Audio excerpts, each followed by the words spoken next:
Confined within the walls of a South African jail, the young lawyer from India found no reason to complain. Some say that jail is a palace. Others look upon it as a beautiful garden.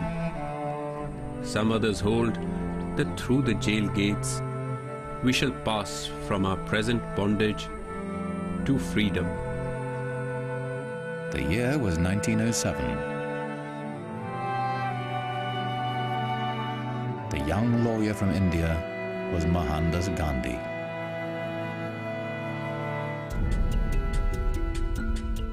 Gandhi led his fellow Indians in a non-violent struggle against racial oppression for 8 years.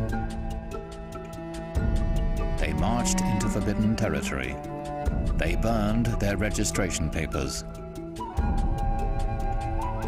They expected to be arrested, and they were not disappointed. Gandhi said, "Non-violent refusal to cooperate with injustice is the way to defeat it." He gave his non-violent weapon a name, Satyagraha, holding to truth.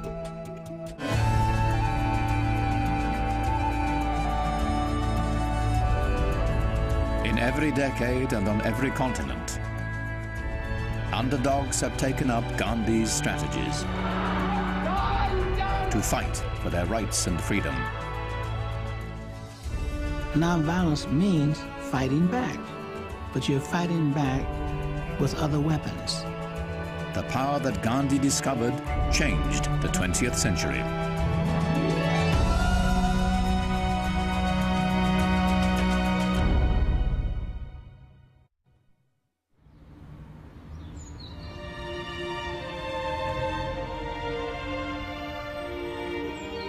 Spring weather comes early in 1940.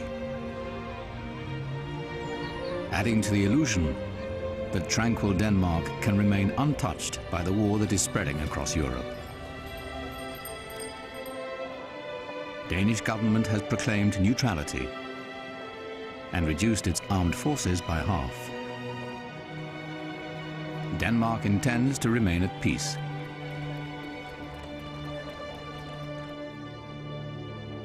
On the morning of April 9th, everything changes. Attacking by air, land and sea, the German war machine meets token opposition in the south, but then Denmark orders its troops to lay down their arms.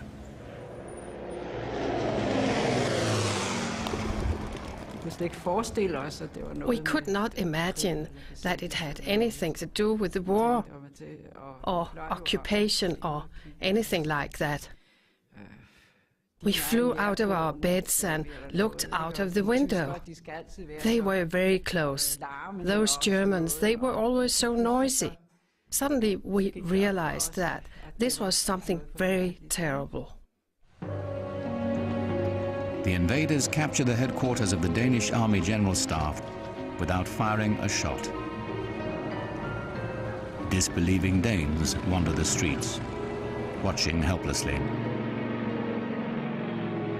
German leaflets and posters say, "We come not as enemies but as friends," and promise that Denmark will remain under Danish law and government. It's hard to believe.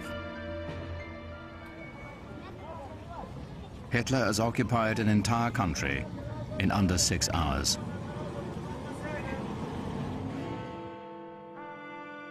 Late that afternoon, Danish Prime Minister Thorvald Snorning asks the Danish Parliament to officially accept the terms of the German occupation. My father felt that his policy was the least harmful for the people. If we had used the military on April 9th, they would have bombed Copenhagen without a doubt. And thousands of people would have lost their lives. Rather than suffer certain defeat, Danish political leaders choose not to fight. Their goal is survival. They will attempt to hold the Germans to their promises, to respect Danish neutrality. They will negotiate the terms of occupation under protest, hoping to turn the charade of friendly relations to Denmark's advantage.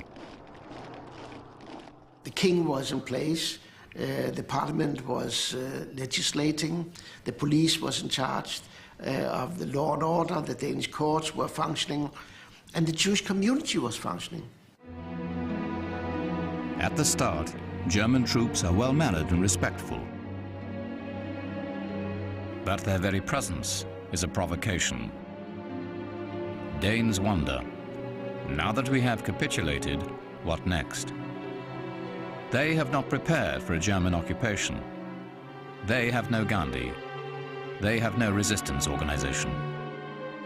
In most homes, the attitude was that we have to accept this and try to make it work, but for goodness sake, don't try to have anything to do with them. They never speak to a German soldier, and be careful what you do.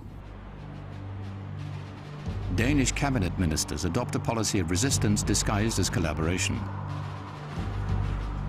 Danes will cooperate with the Germans, but only as a tactic to preserve self-rule.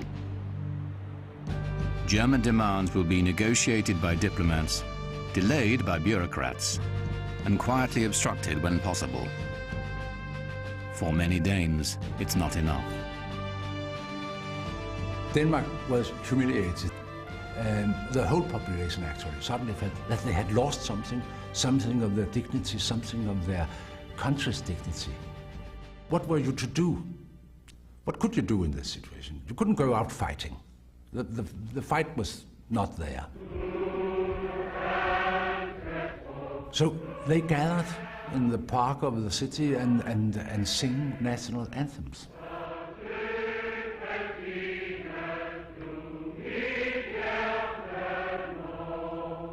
Every week, the songfests grow, signaling the birth of Danish solidarity against a common enemy. And Danes take new pride in their king, who rides alone every morning as always. People were very proud that we had a king. It was like a way of demonstrating against the Germans. And we weren't interested in any form of dictatorship. Germans ignore exhibitions of national pride, as long as they do not interfere with German objectives. To use Denmark's farms to feed the German army, to use Danish factories and shipyards to supply war material. Relations with Germany are handled by Danish Foreign Minister Erik Scavenius, a man many believe is pro-German. When people argued with him and said, well, in the long run we are losing our respect all over the country, he said, well, yes, that's correct, but we might keep our respect and be dead, all of us. He said, how many corpses do you want in order to save your honor?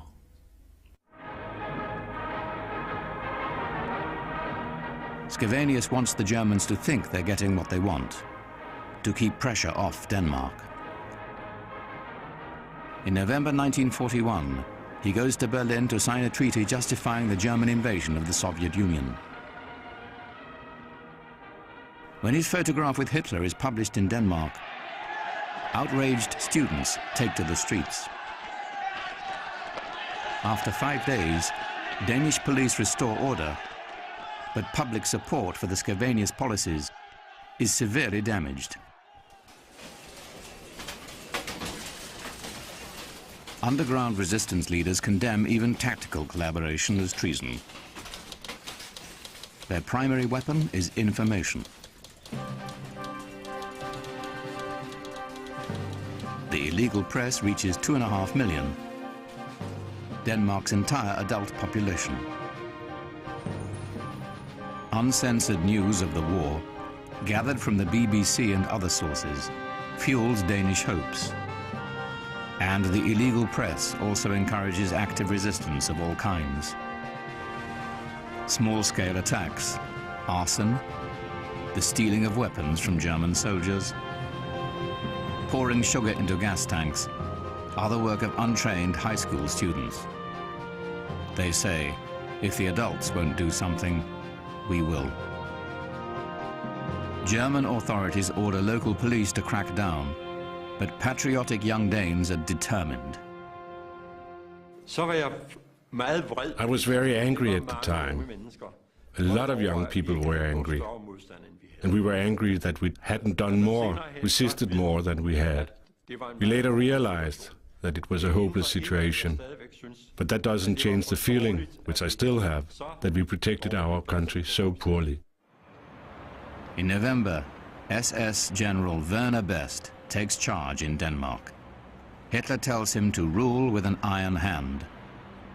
Best pressures Erik Scavenius, the new prime minister, but most Danes have turned against the Scavenius policies.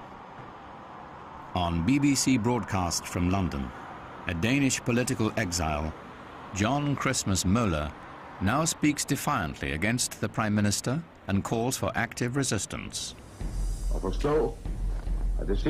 Understand that the merciless rule here, and it's time for Denmark to take a stand. Are you going to join, and are you willing to contribute? We must ensure that we do not harm the soul of the nation.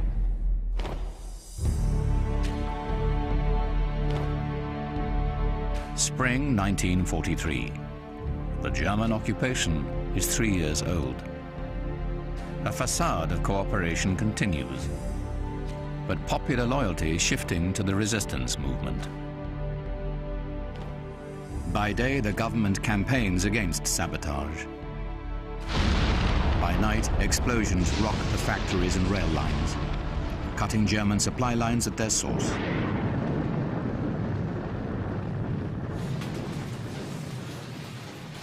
By summer of 1943, reports of German defeats in Russia, North Africa, and Southern Europe encouraged the Danes to more vigorous resistance. There were strikes in the provincial towns, not only strikes in the factories, but the whole cities where administration, stores, everything was closed. Sabotage attacks more than double in only 1 month. But those Danes who are unable to carry out sabotage find other ways to resist, even defying their own government. First of all, we worked really slowly. We never worked at the same speed as before the war. We received orders to build new ships, but the ships were never finished. The construction was sabotaged. So in the end, they had to drag them down to Germany to finish them. The Danish authority did whatever they could to stop the strikes. And they found out that this was impossible. They could not. They had lost the authority. The authority of leading these masses lay with some local, unauthorized, not elected leaders, and with the illegal press. A government in name only, Danish political leaders have one last act to perform. On the morning of August 28, 1943, they receive an ultimatum from the German occupiers. Strikes must be banned, curfews imposed, saboteurs executed.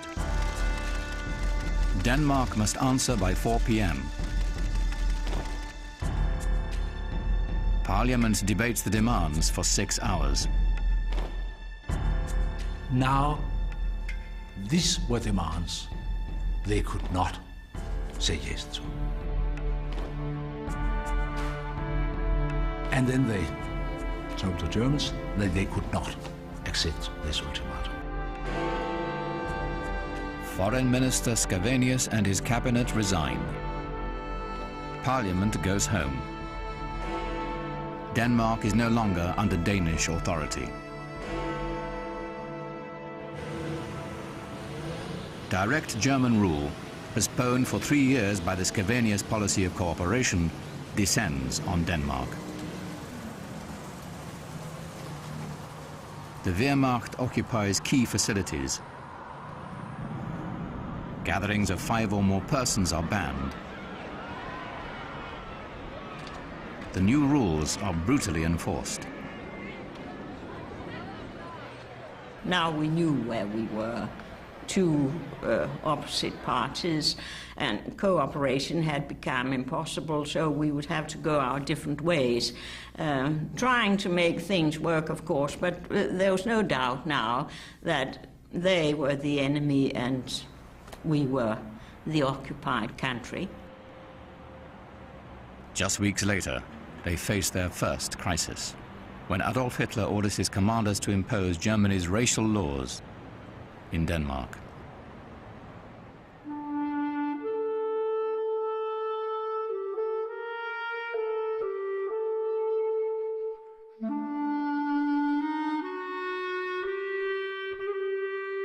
Having survived from the outbreak of the war, there was, of course, kind of, belief that things would be all right. But the shield which had protected us against the fate of Jews in the rest of Europe, the shield disappeared, and we were standing undefended against the Germans.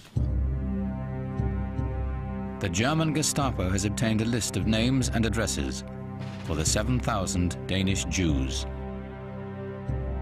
But plans for the roundup have been leaked. The Jews are warned. Thousands of Danes step forward to save them.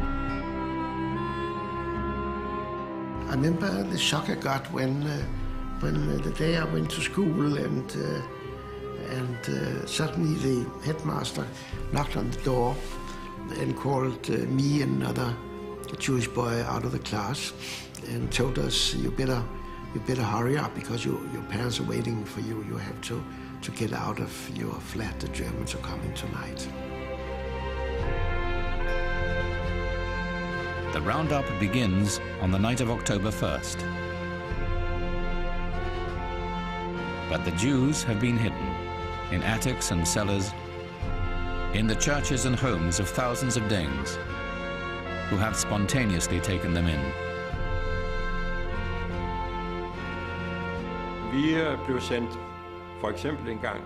We were sent, for example, one time to Fyn, to Odense, to pick up some Jews who were arriving by train from Jutland. And we were to help them pass as casually as possible through the German checkpoints at Storebælt. The ferries there were closely guarded by the Germans, so it was necessary for us to pretend that we had a relationship with these people.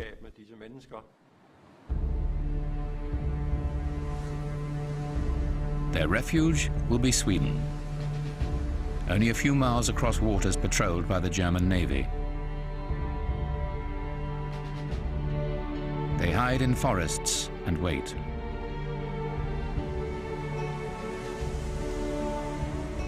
Herbert Pundig and his family are picked up by one of the many fishermen who risk the voyage and save all but a few hundred of Denmark's Jews. I looked back towards the coast and I saw something which I'll never forget in my whole life. I'm not a religious person myself, but still, I'm still moved when I think about it.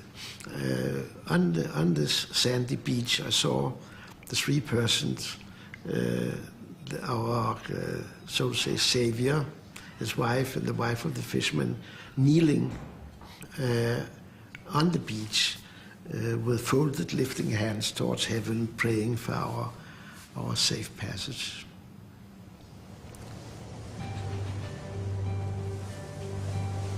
The rescue of the Jews has united and inspired Danes, just as they are coming to view the resistance movement as their de facto government. The Freedom Council publishes a first clandestine leaflet in November 1943. The program of resistance aimed at denying Germany the benefits of occupation. With explosives and equipment airdropped by British forces, the underground avoids human targets, concentrating on war-related industry. Their first targets are Danish industries and transport that supply the German army. Each success brings harsher and deadlier reprisals by the Nazis, who bomb theaters, clubs, and Copenhagen's renowned Tivoli Gardens. In a desperate move to stop the explosions, the German governor puts the population of Copenhagen under curfew in June 1944. Workers at the Burmeister and Wain shipyard retaliate with an ingenious but risky scheme. We had hoped to get rid of the curfew. We wanted to have our freedom. We didn't want to be locked up at night. At 12 noon, we went to the gate and started kicking it. We said we wanted to go home because we needed to water our gardens. 1,200 shipyard workers go home early. They insist it's not a strike. They must tend their gardens in the afternoon because the curfew stops them from gardening in the evening. The go-home-early movement spreads fast. Thousands of workers in other factories walk off their jobs, but few go to their gardens. Congregating in the streets, they demonstrate, build bonfires, and taunt German patrols. 6 Danes are killed on the first day.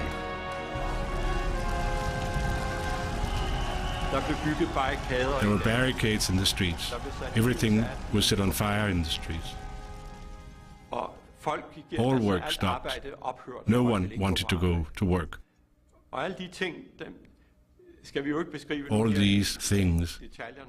All these things created a sense in the population that the Danes now had to fight against the Germans. And that was probably the most crucial effect of the general strike. Nazi governor Werner Best tightens the vice daily. Troops are ordered to shoot at groups of 5 or more. Then he cuts off electricity, gas and water. Danes respond by cooking on fires and dipping water from a nearby lake. Best tries to blockade the city, to cut contact with the outside world. The population follows instructions from resistance leaders. Until the curfew ends and shootings stop, stay on strike, says the Freedom Council. I looked up to it. It was the country's lawful, the ones we listened to.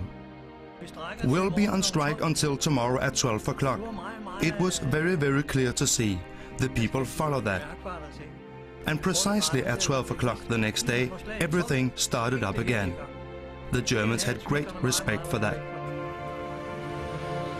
Best is desperate to resume production. But his military options are limited as troops have been taken out of Denmark to fight the losing war. Most of all, he knows that Danish workers are worth more alive than dead.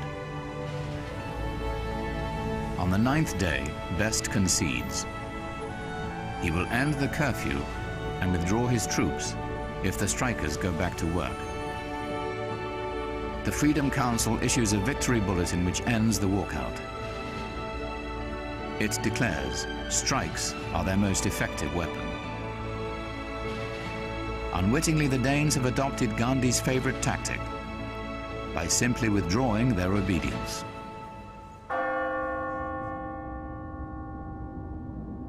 Recognizing the power of non-cooperation, the Council shifts its emphasis from encouraging sabotage to coordinating strikes. In the next month, they call for a series of symbolic 2-minute stoppages.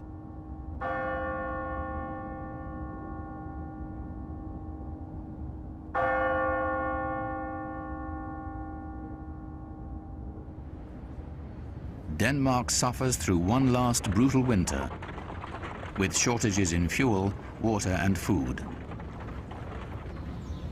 And then it was spring.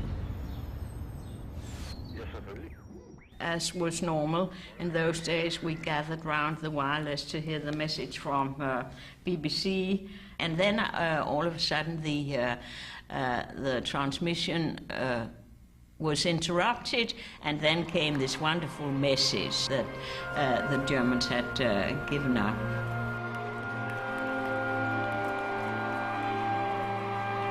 A Danish historian concluded, Denmark had not won the war, but neither had it been defeated or destroyed. Most Danes had not been brutalized, by the Germans or by each other. Non-violent resistance saved the country and contributed more to the Allied victory than Danish arms ever could have. It was a physical feeling, a combination of euphoria and the chill. It felt so strange. The tears welled up, and I remember very clearly that I spontaneously said, "So we survived." Those were probably the first words out of my mouth. So we survived.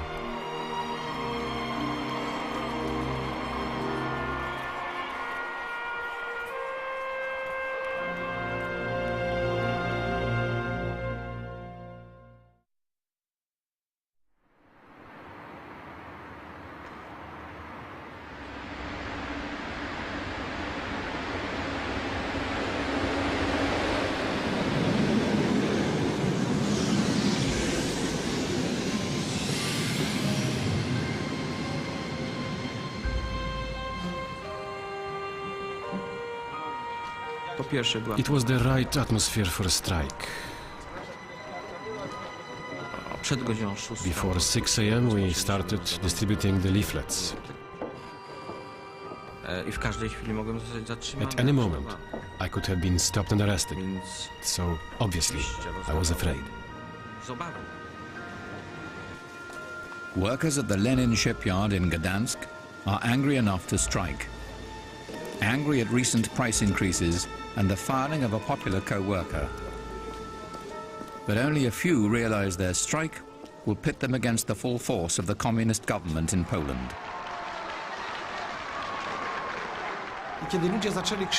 People started yelling, "Open the gate, we're going downtown to the regional Communist Party headquarters." Then we knew we had to start singing the national anthem. That would calm people down. We're not going to make the mistake of 1970, when we went into the streets and tanks rolled over us. Every worker in Poland knows the story of December 1970. Strikers left the shipyard and marched on Communist Party headquarters. 6 were killed and 300 injured. They learned the futility of taking on armed troops in the street. One of them was a 27-year-old shipyard electrician named Lech Wałęsa. He was fired for union activism in 1976. But now, in 1980, he has returned to help organize the strike. During those 10 years since 1970, when I was a leader in the same shipyard, I had been thinking where mistakes had been made. And if fate gave me a chance to lead again, how would I do it? This time, Wałęsa and other strike leaders have planned carefully. Wałęsa is known and liked by many at the shipyard. He announces, "We will occupy the shipyard. I'll be the last to leave." Their strike will be strictly non-violent. The government will have no excuse to begin shooting. The strike committee commandeers a cafeteria in Wałęsa's old department. Their first step is to make sure news of the strike is not suppressed by the regime. Alina Piankowska, a shipyard nurse, telephones Jacek Kuron at the Workers' Defense Committee in Warsaw. who will pass the news to Radio Free Europe and the BBC. Thanks to that, the world could hear about us. Not only the world, also the families of the Gdańsk shipyard workers learned that way why their husbands or fathers or sons didn't come home at the regular time. And this phone call caused people to get organized in the city of Gdańsk. On Friday morning, the strike has widened. Public transportation has stopped, the port is closed, and 22 factories are on strike, 50,000 workers in all. Government has cut phone lines to the rest of Poland for fear the strikes will spread. But it's too late. All over Poland, people know about the Gdańsk strike. In the cafeteria, the strike committee hammers out a list of demands. They prepare leaflets for the striking workers. At the top of the list is the right to free and independent unions and the right to strike. Unprecedented rights that Poland's communist regime will surely resist.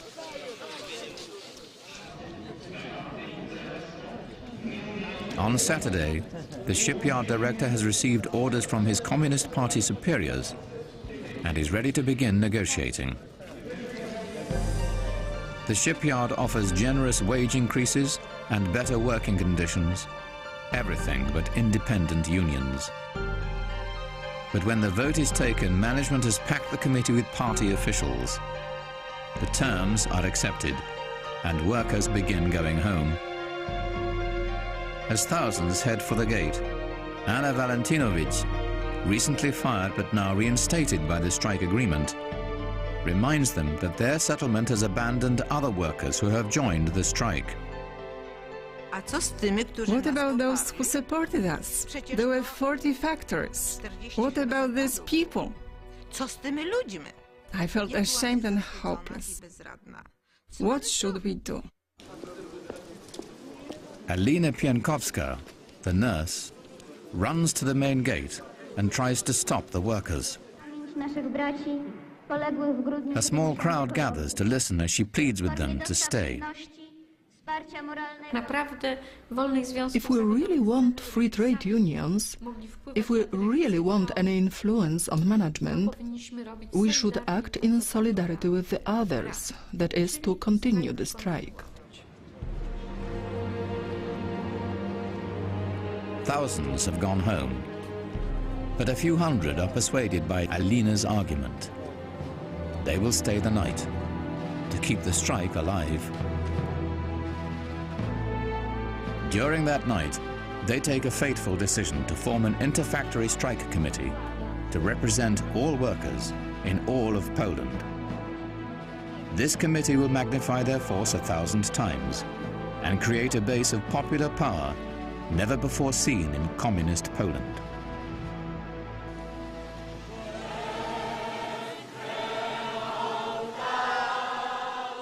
On Sunday morning, workers improvise a Catholic Mass inside the main gate. Thousands of townspeople gather outside.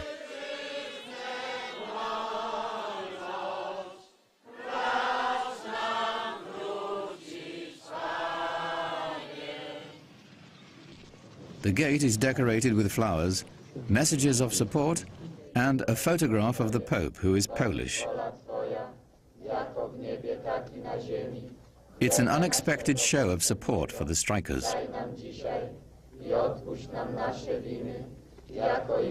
I had never expected that, such a reaction from the citizens of Gdańsk. It gave me lots of courage and energy to act, because I realized that we were probably going to be able to achieve something.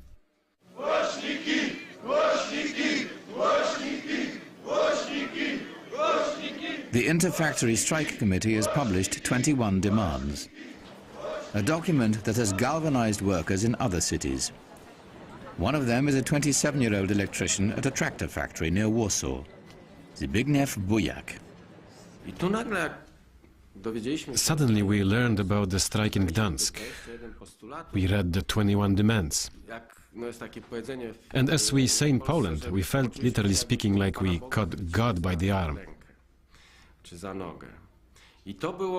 We suddenly felt that we had in our hands a tool,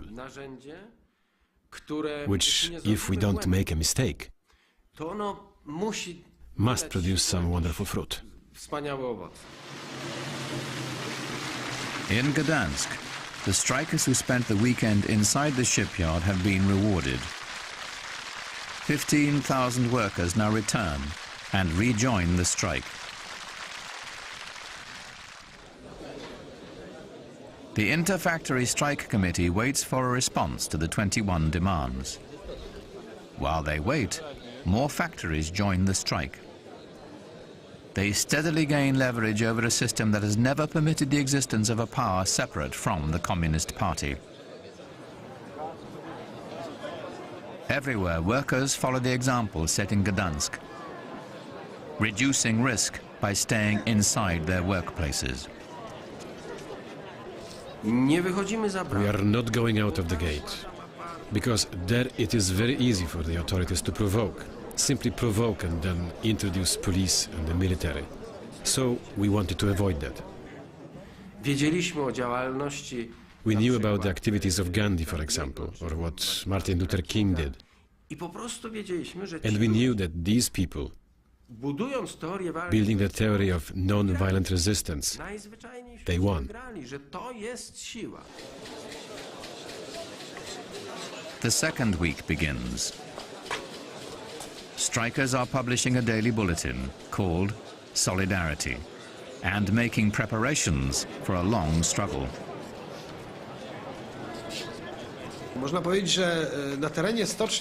Well, you could say that inside the shipyard there was a second government of Poland. We had a sense of humor about it. We had the Minister of Communication, the Minister of Social Welfare and Salaries, who gathered money. There was a Minister of Finance, who kept the money we gathered from various companies that were coming here. There was a Minister of Security, who was responsible for all the security guards, defense of the fences, and the food. Everything worked like clockwork, like a Swiss watch. Their patience has given them strength. By the 9th day, the Inter-Factory Strike Committee speaks for nearly 500,000 workers in 370 factories in every industry and region of Poland.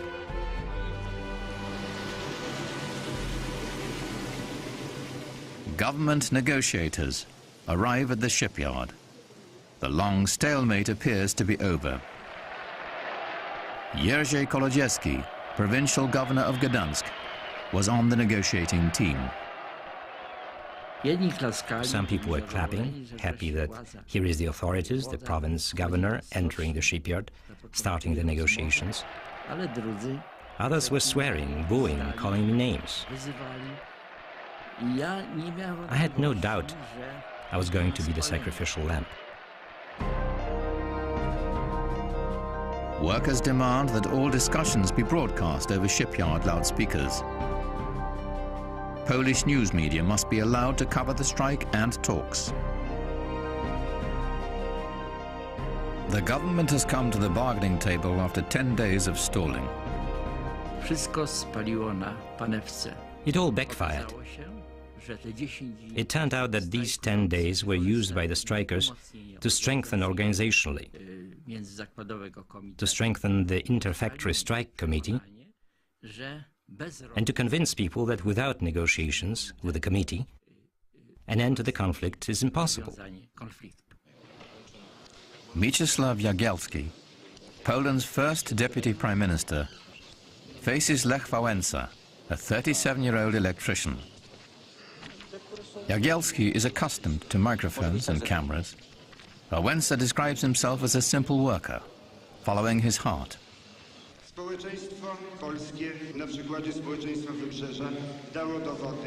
The regime has called the strikers traitors. Now the deputy prime minister has been sent to negotiate with them. The strike committee is cautious, knowing that if they push too hard, the game will be lost, and that Soviet military intervention is a real possibility. Negotiators for the workers are in no hurry.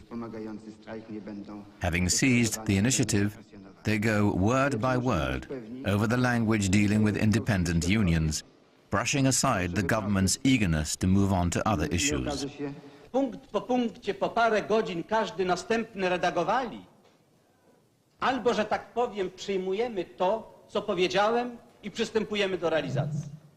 Panie premierze, naprawdę to już nie jest dużo pracy w tych najważniejszych punktach. Te inne polecą dość szybko, dlatego też proponuję, tyle czekaliśmy, sobota jest, niedziela jeszcze przepracujemy i zrobimy, będziemy mieli na piśmie, pan premier przyjedzie. The tactics of the strikers were this. We have to get agreement for free trade unions. All the rest will follow. Wałęsa said, Mr. Prime Minister, let's not talk about these things. These are details. What we have to have is free trade unions. Coś nie dogadać się w czymś. My chcemy, jeśli to wszystko dobrze pójdzie... During nearly 2 weeks of talks, Wałęsa reports regularly to the rank and file. He seeks consensus with an openness unheard of in Poland's official unions. Worker solidarity is not lost on their adversaries. No previous strike was carried out under so decisively, with such will of victory and such consolidation. The conviction that we have to leave this room victorious. It was the conviction not only of the inter-factory strike committee, but of all the workers who surrounded us, and the dozens of thousands of people who surrounded the shipyard. All this had its effect. It softened us. Frankly speaking, it did. Idle factories create pressures that benefit the strikers. In Gdansk, valuable machinery and unfinished ships are being held hostage. Increasingly desperate to resume production, the regime gradually accepts an accommodation. On Sunday, August 31st, an agreement is ready to sign. They have won pay raises, a 5-day work week, relaxed press censorship, free trade unions, and the right to strike.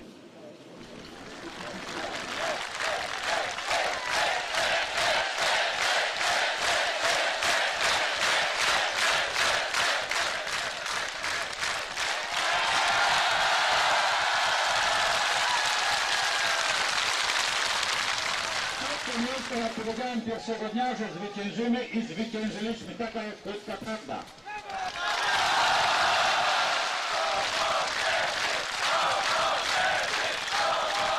Jednocześnie jakby widząc jak podpisywane. Seeing these accords being signed, we immediately realized that this is the first stage, and it is only now that the real race against time, against the clock, begins for us. And the real tactical, intellectual struggle with the other party, with those in power, is beginning. Because it was obvious to us that they were signing the accords, but they will immediately want to break them.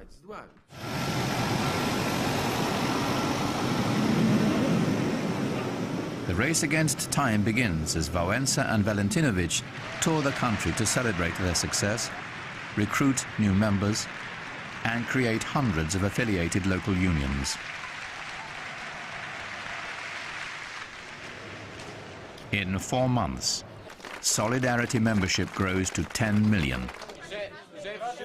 Explicitly concerned with the welfare of Polish working people, Solidarity can't avoid an obvious reality. Its very existence challenges the supremacy of the Communist Party. I was feeling that from the very beginning, the other side was preparing to hit us. But when they were ready to hit 100 organizations, by that time there were 1,000 organizations. When they got prepared to hit the 1,000, it was not 1,000, it was 10,000. And it was not 100,000 members, but 1 million, and later 10 million.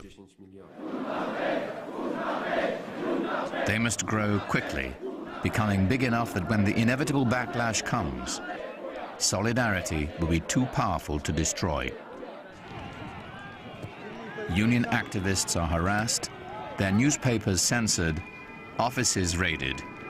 Workers are ordered to work 2 Saturdays a month, an open breach of the agreement. Solidarity fights back. Tak. Wydaje mi się, że w poniedziałek postawię cały kraj na nogi. Zrobię strajk. Pan tak przekaże to. Ja mam dość żartów i podjazdów. Panie wojewu, pan dobrze wie. Więc pan przekaże rządowi, że w poniedziałek prawdopodobnie dam rozkaz do strajku generalnego. Dziękuję. Trochę demokracji, trochę wolności osobistej. Przez każdych ludzi. O, nie dam rady. No, tak bardzo trudno. Niekulturalnie tego, ale nie można. A year after it was founded, the union re-elects Wałęsa as president. Lech Wałęsa. But Solidarity's open democratic structure makes it vulnerable to its own extremists and to infiltrators. There were some agents, you can hear them on the tapes even now, who were pouring oil on the flames, saying, to make a demonstration in Warsaw, gather 100,000, 200,000 people, and then hand-to-hand fighting. Obviously, there was no other course for the authorities. Either give up power and start democratic elections, or tanks and put us in prison. On the night of December 12, 1981, communist authorities raid a conference of Solidarity's national leaders. The entire presidium is arrested in its hotel. In the next 2 days, Solidarity activists are rounded up by the thousands.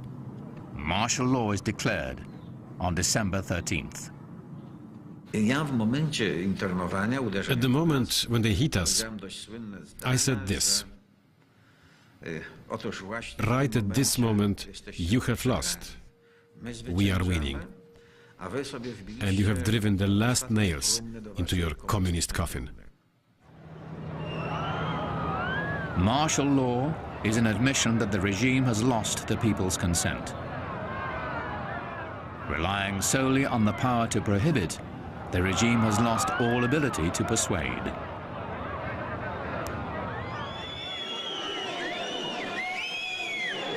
Though the union is banned, popular support for it is undiminished. Solidarity becomes a non-violent resistance movement, infused with a sense of Polish patriotism.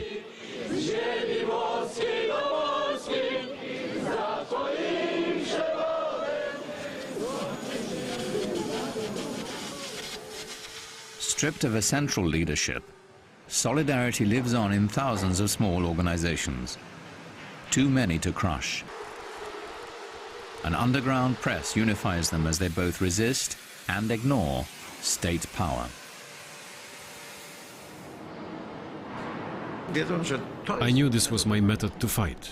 I am not afraid of you. You can lock me up, you can kill me, but you cannot defeat me. So the struggle will continue. It will last some time. It will cost. But we shall win. For 7 years, repression creates the appearance of stability. But below the surface, the foundation is rotting. In summer 1988, it collapses as price increases, food lines, and rationing paralyze the country. A new wave of strikes is beyond the government's ability to control. The regime offers to re-legalize Solidarity if Lech Wałęsa will negotiate an end to the strikes. Within 3 days, the country is back at work. Solidarity has proven itself a capable and responsible force. In February 1989, Solidarity, the government, the party and the church begin roundtable talks on Poland's future. After 2 months of negotiations, they agree on free unions, a free press and parliamentary elections. In a 2-month campaign, Solidarity candidates are popular, but no one expects them to dislodge the Communist Party.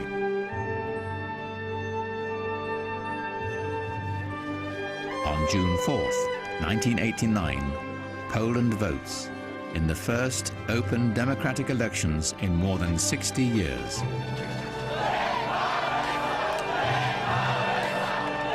That night, in the square outside Lech Wałęsa's apartment, the victory is celebrated.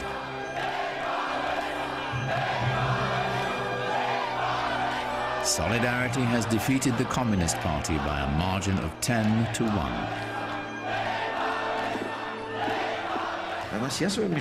If they just opened a small crack in these doors to freedom, I'd put my working class boot in those doors, and they won't close them.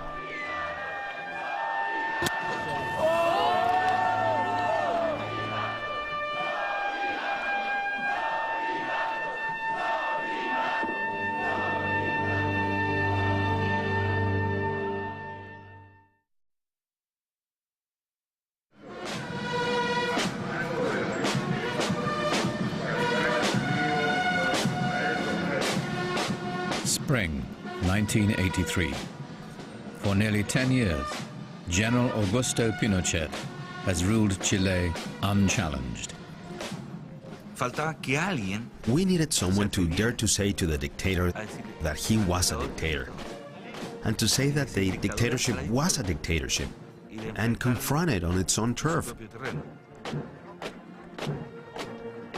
Not on the turf of arms, just to dare to tell them that what we had in Chile was wrong and that it had to be changed.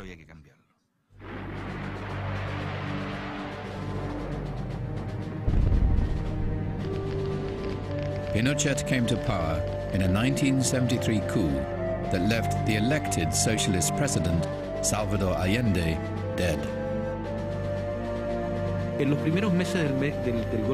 the first months of the military regime, the number of people detained in prisons reached more than 40,000. At least 3,000 individuals were assassinated, executed, or their bodies disappeared forever. Ruthlessly eliminating any challenge to his authority, Pinochet's rule casts fear into every corner of Chilean life.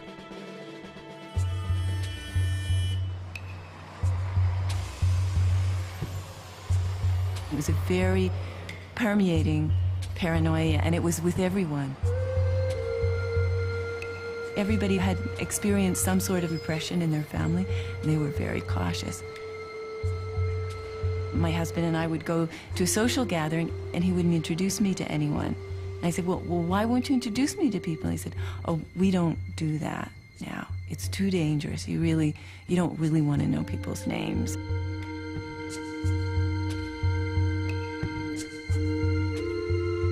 Fear, terror. If you have people afraid, you can control them.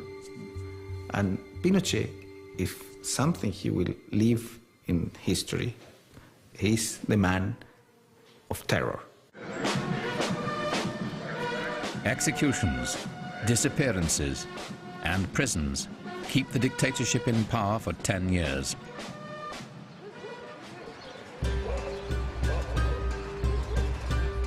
By 1983, a severe economic crisis has pushed unemployment to 30%. As Chileans feel they have nothing left to lose, open opposition to the regime becomes thinkable for the first time. The first signs of opposition appear at the heart of Chile's economy, in the copper mines of the Andes Mountains.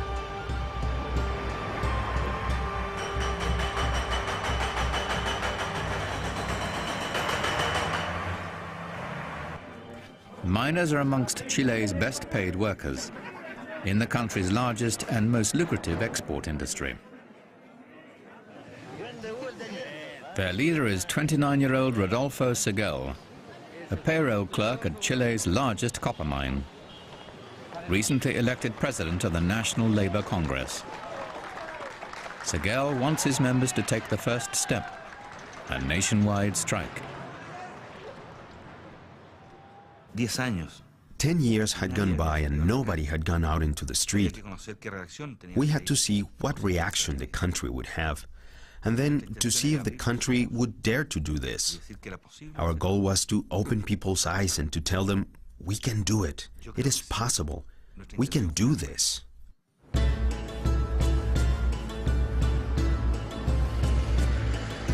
A week before the strike is to begin, Pinochet's troops surround the copper mines. Seguel knows that there will be bloodshed if the strike goes forward. They change their plans. Instead of a strike, they proclaim a national day of protest. With only a few days to prepare, they must mobilize not just union members, but the whole population. I remember that morning. At the beginning, you didn't know if someone was walking slowly, driving his car slowly, or walking slowly on the sidewalk, because he was just taking a walk or because they were protesting. Until finally at noon, it was so obvious. It was so obvious that everything was slower. It was so evident that the city started to close down.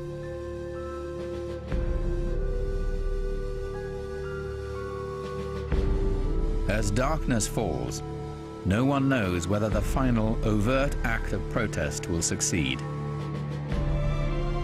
At exactly 8 p.m. it begins, tentatively at first.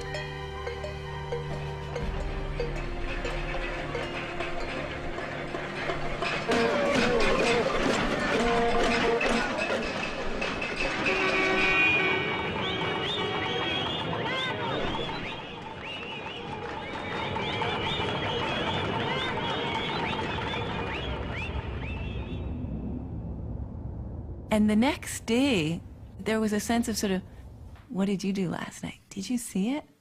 Oh yes, I was out banging my pots and pans with my neighbors. And so there was a real sense of complicity all of a sudden in a society where each human being had literally become a complete island.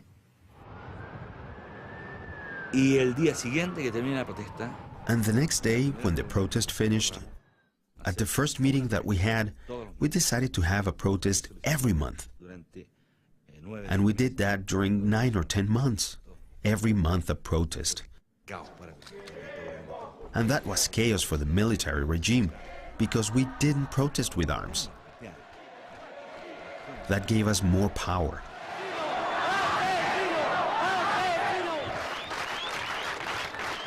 A mood approaching euphoria grows as the protests grow every month. People start to believe that mass demonstrations alone will bring down the dictatorship.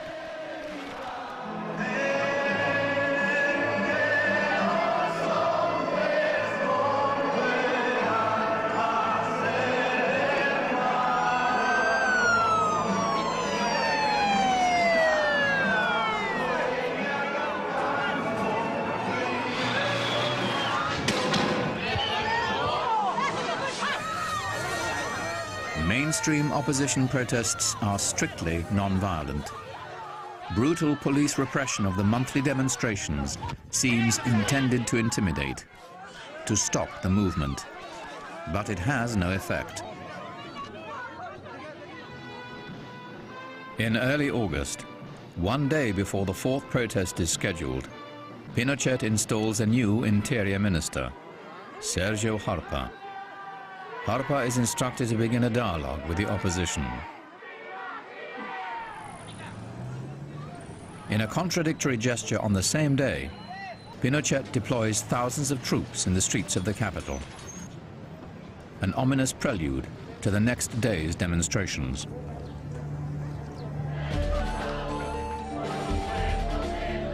Security forces break up the August protest with unprecedented force. A police statement admits that 17 civilians have been killed. The actual number is much higher. It was very violent, and that's when I realized that we couldn't keep on going down this road. Because the violence was too strong. Pinochet had 16,000 soldiers on the streets of Santiago. More than 80 people were killed, and the population started to rebel. Shocked by the bloodshed, the new Cardinal of Chile's Catholic Church offers to host the dialogue that Pinochet has promised. At the first meeting, Gabriel Valdés told me that he had to give me a document. And I told him that I would not take this document because it is an agreement that you drew up this morning, demanding the resignation of the President of the Republic. That you don't recognize him as being legitimate. And if the President of the Republic is not the legitimate president, I have nothing to do here, because I represent him. So this is where it all ends, right here. Buenos días.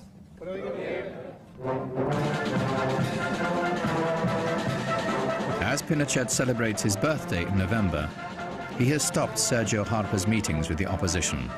Harper's small concessions, limited political activity, the return of exiles, an end to book censorship were too much for the general. The dialogue is over. No, there wasn't any result. It was very frustrating. The regime didn't change at all. And Harpa himself was left there as a politician with no importance. In fact, the control of the government passed on to much harder hands. Opposition groups have been naive to think that Pinochet would negotiate an end to his own power. Protesters have not loosened the dictator's grip, but they have shown Pinochet they cannot be crushed by force, and they have opened up political space they will use to organize against him.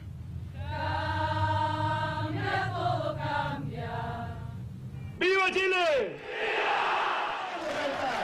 In late November 1985, 500,000 attend the largest political rally in Chilean history.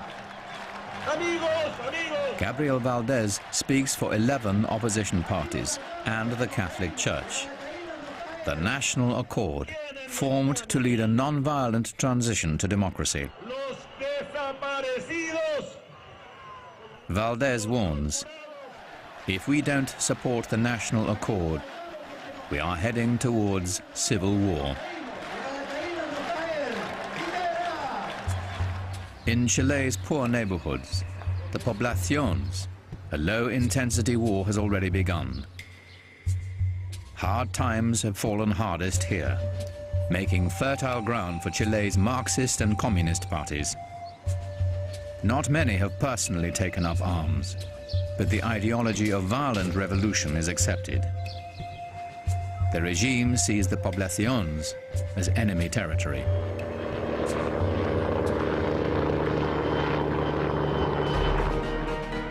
Young men in the poblaciones are rounded up, interrogated in stadiums and fields, and hauled off to prison without trial.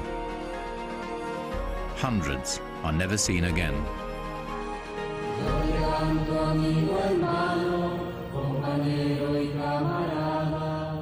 Pinochet's human rights abuses have drawn the normally conservative Catholic Church into the conflict. Though the clergy takes no political position, the Church protests against the torture, killings, and disappearances, and preaches non-violent methods. If you use violence, then you have to have the force to defend yourself. Whatever you impose through violence, you have to defend through violence. That's why we think that violence is the strength of the weak, because they don't have arguments. They don't have moral authority. So whatever you achieve through violence, you have to defend through violence. Monthly protests turn violent as the radicals confront police, handing Pinochet the excuse he needs to come down on all opposition. Mainstream factions are harshly criticized for their non-violent methods. In those conditions, when you are repressed by violence, of course there are people that think that the only way to face violence is through violence.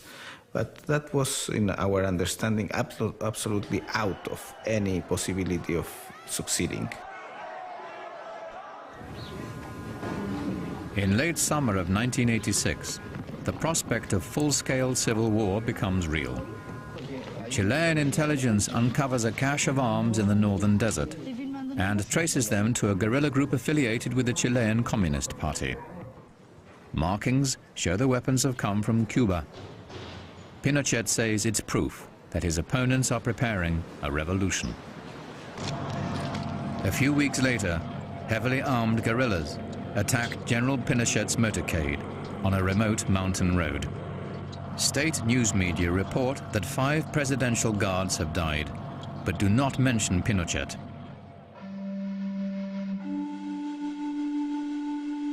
Four hours later, the dictator appears on television to describe the attack.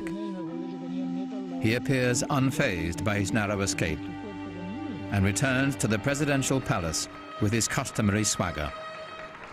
The episode reinforces his image of invincibility.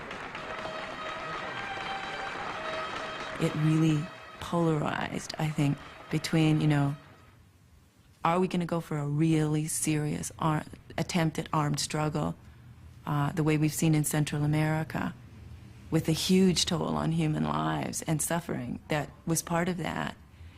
Or are we going to try to find some other way, which was very nebulous, and so this search began to find some way that could provide some kind of an exit from this impasse. Pinochet's own constitution calls for a plebiscite in 1988, giving Chileans the right to vote yes or no to another 8 years of military government. Isolated and overconfident, Pinochet always assumed he would win. But after 5 years of organizing, the non-violent opposition sees an opportunity. For the first time, we knew that if Pinochet was going to remain in power, there's going to be a plebiscite, and you have to say yes or no. Therefore, we say, look, if we prepare ourselves, we can defeat Pinochet saying no. And we said, how are we going to trust the dictator that has been doing all these things, and he will count the votes, that he count the votes as the votes are? But we realized that we had no other way, and we said, let's move ahead in that direction, and let's create all the conditions to avoid any fraud.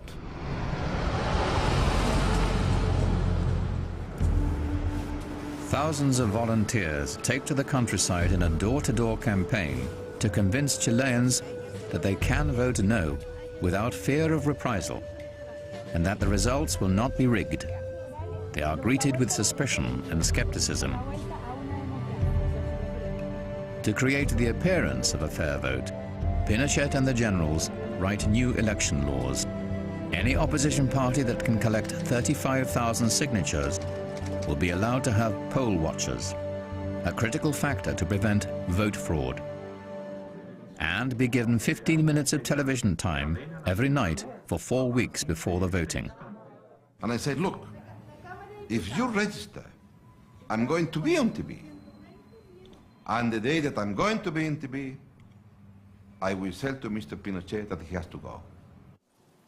Primero dijo usted, General Pinochet. After his party is certified, Lagos gets his chance when he appears on the Chilean equivalent of Meet the Press. Le voy a recordar, General Pinochet. He holds up a newspaper clipping in which Pinochet is quoted saying he will not be a candidate in the plebiscite. Y ahora le promete al país otros 8 años, con tortura, con asesinatos, con violación de derechos humanos. Me parece inadmisible que un chileno tenga tanta ambición de poder de pretender estar 25 años en el poder. His daring performance makes Ricardo Lagos a celebrity overnight. And his performance foreshadows the significance of television in the coming No campaign. Pinochet's vulnerability is human rights. The No campaign plans television spots to emphasize torture, death, and prison. But US political consultants advise them that dwelling on the fears of the past would be a turnoff. They developed a campaign that was future-oriented, a campaign that focused on bread-and-butter issues, and it was a campaign that ultimately caught the Pinochet regime and the supporters of the yes vote by complete surprise when it was aired on the first night in that last 30 days of the campaign. Porque nace el arco iris después de la tempestad, porque quiero que florezcan mil maneras de pensar, porque sin la dictadura la alegría va a llegar, porque pienso en el futuro, voy a decir que no. That no, what was meaning yes to democracy was meaning yes to more social justice and not no to injustice. And la alegría ya viene, meaning joy is around the corner. It was an invitation to a country that belonged to everyone. The idea that we were going to defeat the dictatorship, not with a gun, but a pencil. That this road was going to be traveled without hate, without rancor, without vengeance.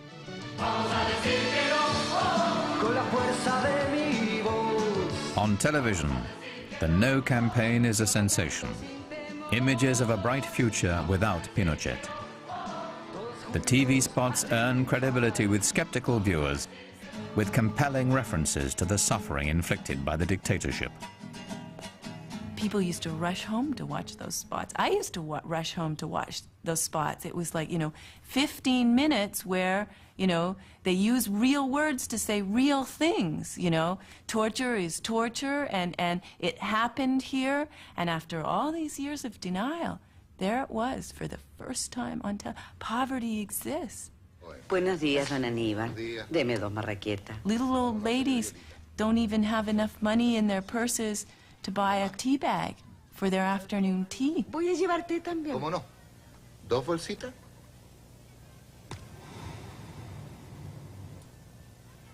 Una nomás. No más miseria.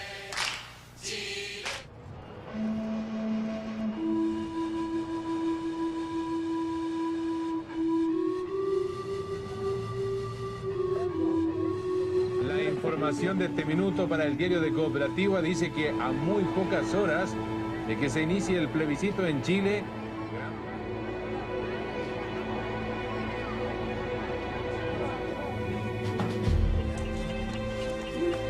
Voto no.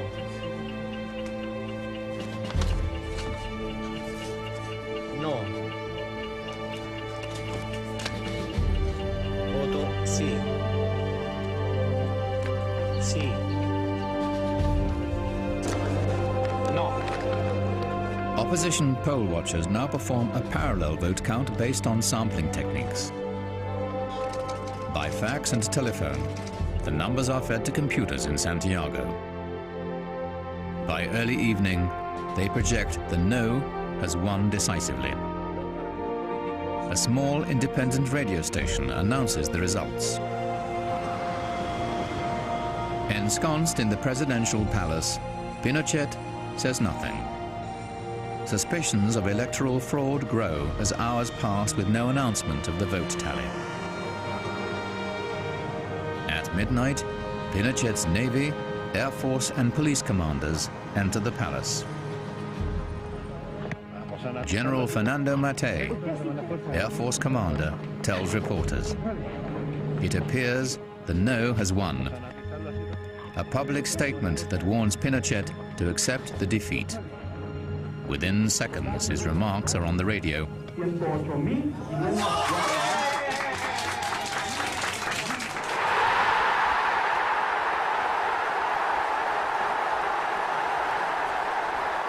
but the great strength was that it did really come from ordinary, extraordinary people. And they really did put their lives on the line, and they really did come out, and they really were willing to take a stand.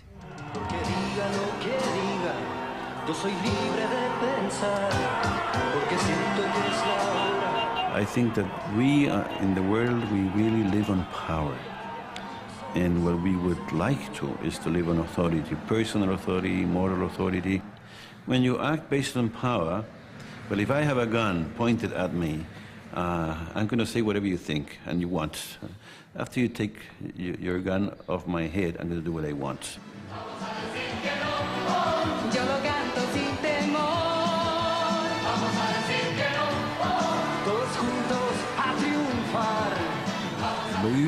How people lived that moment. And they lived it without hatred, convinced that they had been the participants, the actors.